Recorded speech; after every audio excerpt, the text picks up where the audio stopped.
Comedy king Raju Srivastava अब हमारे बीच नहीं है, लेकिन उनकी अनगिनत यादें हमारे साथ हैं और उन्हीं यादों को हम फिर से ताज़ा कर रहे हैं उनके दोस्तों के साथ चर्चाएं करके। अशोक जी हमारे साथ हैं, प्रेम जी हमारे साथ है, प्रेम प्रकाश जी। सर, किस तरह याद कर रहे हैं कि सभी की आंखें नम है और सभी को हंसाने वाला आज हमें अलविदा कह गया। आंखें नम हैं ये आपने कहा, और मेरे लिए पर्सनली तो बहुत बड़ा लॉस है, बिकॉज कि राजू श्रीवास्तव जी मेरे लिए एक गार्जियन की तरह थे, मेरे बड़े भाई थे। अक्सर मैं यही सोचता था कि मुंबई शहर में मैं हूँ, किसी भी तरह की कोई भी प्रॉब्लम होगी तो फाइनली एक नाम है राजू श्रीवास्तव जी, जिन्हें मैं कॉल करूंगा, बोलूंगा भैया ऐसे ऐसे प्रॉब्लम में हूँ, एनी टाइप ऑफ प्रॉब्लम, तो राजू भाई वहाँ खड़े रहेंगे। तो आज मेरे छत से, मेरे सर से वो छतरी चली गई, मेरे सर से वो साया चला गया। तो आप समझ सकते हैं, क्योंकि 90s के दौर में जब मैं बेघर और भूखा प्यासा रहता था तो उन्होंने खाना खिलाया, उन्होंने मुझे अपने घर में रखा, और इस बात को 32 साल हो गए। तो 32 साल पुराना भाई और गार्जियन, दोस्त चला जाए तो क्या फील होगा, आप समझ सकते हैं। और मैं सिर्फ एक लाइन बोलूंगा कि राजू श्रीवास्तव जी का जाना कॉमेडी के एक युग का अंत हुआ है, युग का अंत हुआ है, क्योंकि उनसे बड़ा कॉमेडियन भारत की इस धरती पे इस वक्त कोई नहीं था। आप लोगों का जो रिश्ता रहा है करीब 30 साल से ज्यादा का रिश्ता रहा है, कि हर एक प्रॉब्लम्स, हर एक फेस को आपने देखा है।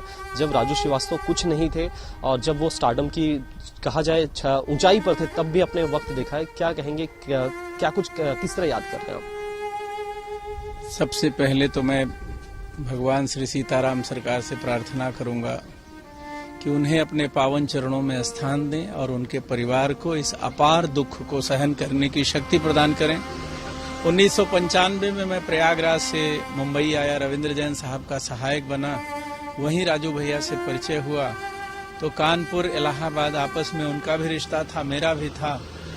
वो हमेशा हमारा मनोबल बढ़ाते रहे, और इधर 10 साल से जब हमारी ख्याति बढ़ने लगी तो हमेशा लोगों से चर्चा भी करते थे कि प्रेम बहुत अच्छा काम कर रहे हैं, और हमारे हर कार्य में हर तरह से हमारा सहयोग करते थे राजू भैया। हम लोगों के लिए आज कुछ कह पाना बड़ा मुश्किल है, क्योंकि कितनी यादें हैं, कितनी मुलाकातें हैं, ये भी कह पाना मुश्किल है, और कहीं से भी किसी तरफ से कोई विश्वास नहीं हो रहा है, यकीन नहीं हो रहा है कि राजू भैया चले गए। जैसे कि आपने अभी जिक्र किया था कि स्टोव पर खाना बनाते थे, बहुत ही बुरे वक्त से आपने वो फेज देखा है जब स्ट्रगलिंग फेज था। तो क्या कुछ बातें हैं, कुछ बताना चाहेंगे कैसा उनका स्ट्रगल रहा था, और कि आपने पहले जब वो मुंबई आए तब से आपने वो दौर देखा है? जी, राजू भाई मेरे सीनियर कलाकार रहे हैं। वो 83 में आ गए थे मुंबई शहर में, और मैं 90s में आया था। 90s में जब मैं आया और यहाँ वहाँ भटक रहा था, तो किसी ने मेरी मुलाकात उनसे कराई और कहा कि यह अशोक मिश्रा है, देवरिया उत्तर प्रदेश का रहने वाला है और बेघर है, इसके पास घर नहीं है रहने को, खाने को खाना नहीं है। तो मैं किसी पेड़ के नीचे सो जाया करता था, कभी रेलवे स्टेशन पे सोता था, पुलिस वाले डंडा मार के उठाते थे। ये हालात जब किसी ने मिलाया राजू भाई से और मैंने बताया, तो उन्होंने मुझे सिर्फ पहली ही मुलाकात में ये कहा कि आपका नेचर बहुत अच्छा लग रहा है, और एक काम करिए, मैं अकेला रहता हूँ, मलाड में एक छोटा सा घर लिया है, तब उनकी शादी नहीं हुई थी, तो आप मेरा छोटा भाई बन के मेरे साथ रहिए। तो चटाई बिछा के हम दोनों भाई रहते थे, और कोई फैमिली का नहीं था उनके। फिर राजू भाई का शो, उन दिनों गाड़ी वाड़ी थी नहीं उनके पास, स्ट्रगलिंग पीरियड से थोड़े से बेहतर थे, वो स्टार नहीं थे। तो बस पकड़ के हम लोग दूर दूर तक जा रहे हैं, घाट कोपर और कहाँ कहाँ कुर्ला। उसके बाद लोकल ट्रेन में जाया करते थे, रेलवे स्टेशन के स्टॉल पे वड़ा पाव खाया करते थे, मलाड स्टेशन पे उतरे, शनि हनुमान जी का मंदिर है वहां प्रणाम किए, बाजू में ठेले पे कुछ वड़ा बनाता था, राइस, तो 30 रुपए में वो राइस खाते थे। तो उस दौर से मैं राजू भाई से जुड़ा रहा हूं। तो ऐसे वाकयात हैं, ऐसे किस्से हैं जिनको शब्दों में बयां करना बड़ा मुश्किल है शॉर्ट टाइम में, बट वो एक एक पल, और उस वक्त भी उनके पास वो कॉन्फिडेंस था, वो आर्ट थी कि वो किसी भी महफिल में जाते थे और बुरी तरह छा जाते थे। मैं सोचता था कि आज के शो में राजू भाई क्या करेंगे यार, यहाँ फ्लॉप होंगे, ऑडियंस बड़ी आड़ी टेढ़ी है, अच्छे से एंटरटेन नहीं कर पाएंगे, लग रहा है ये बेकार है, कहाँ राजू भाई क्या करेंगे। और वहां वो जाके अमिताभ बच्चन साहब की एक्टिंग करना, और फलाना फलाना, अनिल कपूर की, इनकी उनकी जोक चुटकुले, गजोदर भैया, संगटा, ये सब। और अक्सर जोक चुटकुले जब बनाते थे तो मैं और वो साथ में रहते थे। एक पैड रखा था उन्होंने और पेन, और एक कैलेंडर, कितने तारीख को कहाँ शो है, ये जोक बनाया तो इस शो में इस तारीख को ये पेश करूंगा, सारा पेपर वर्क करते थे वो। मैं सच बताऊं, मैं एक हास्य कलाकार हूं और आज 30 देशों में परफॉर्म किया मैंने।